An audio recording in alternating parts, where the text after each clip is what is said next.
Namaste and welcome back to today's episode of Mahabharata Matters. In the previous episode, we saw that Dhritarashtra had freed Yudhishthira and his brothers from the bondage of slavery. Duryodhana and his friends had left in fury.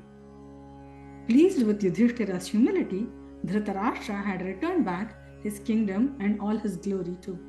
He started to prepare to leave for Indraprastha. Dushyasana came running to Duryodhana and reported this matter. Duryodhana and Shakuni were furious. They ran to Dhritarashtra. Duryodhana scolded his father and rebuked him. He called him a fool for giving back everything to the Pandavas. He said, what was the point in calling them for the game of dice?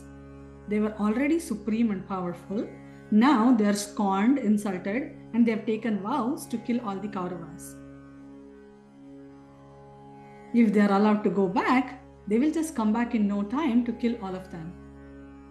Dhritarashtra was now perplexed. Duryodhana played him all over again. He and Uncle Shakuni convinced Dhritarashtra to call them back for another last game of dice.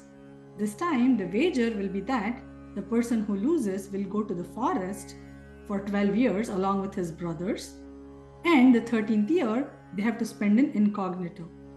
If they are identified by anyone in that 13th year, they will have to go back to the 12 years of Vanavasa, forest dwelling, all over again. And the winner will get to keep the entire kingdom. He convinced his father that he is going to become supreme and become more powerful by the time they are out of the Vanavasam. His mother Gandhari was aghast at the crooked mind of her firstborn. She even said that she should have discarded him at his birth itself, as Vidura had suggested, but it was too late. She implored to Dhritarashtra not to yield to the whims and fancies of her son. But Dhritarashtra was just a toy. He was a puppet in the hands of his firstborn. It was because of the intense attachment Dhritarashtra had for his son Duryodhana, and Duryodhana took good advantage of that. Yielding to Duryodhana, Dhritarashtra sent a messenger to the Pandavas. They were preparing to leave for Indraprastha. Instead, they were summoned to come back to the Sabha in Jayantapura again, one last time.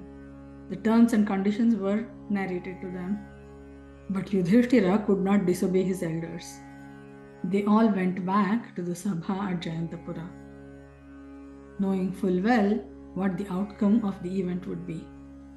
The formality of rolling the dice was done, and of course, Shakuni had won, and the Pandavas had lost their kingdom all over again.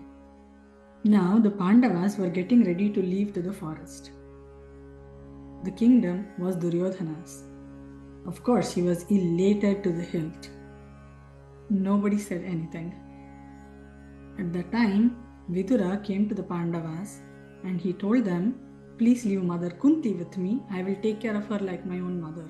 She should not be living in the woods with you at this age. Yudhishthira agreed. So Yudhishthira, Bhima, Arjuna, Nakula, Sahadeva, along with Draupadi, got ready to leave to the forest. So what are our takeaways from the story? Yudhishthira was in a dharma sankata. He always wanted to obey his elders. But as a husband and a king, his dharma would have been to refuse to play the game of dice. But he chose to obey his elders. Life is full of such conflicts of dharma. So what should one do in such situations? One has to choose the role of that dharma which causes the least ahimsa to himself and everyone around him. Another point to note is the weakness of Dhritarashtra. Knowing fully well that he is enabling his son towards the path of destruction, he just kept on satiating his own intense attachment to his son. If Dhritarashtra had dropped his intense attachment towards his son, all the destruction could have been stopped. Shakuni was the epitome of adharma. Technically speaking, the Mahabharata war was between Shakuni and Krishna. One was a personification of adharma, while the other was an embodiment of dharma. If one is on the side of dharma, he will always win. With these thoughts, we come to the end of today's episode. Remember, in this series, we are discussing matters of Mahabharata because even today, Mahabharata matters. Hari Om.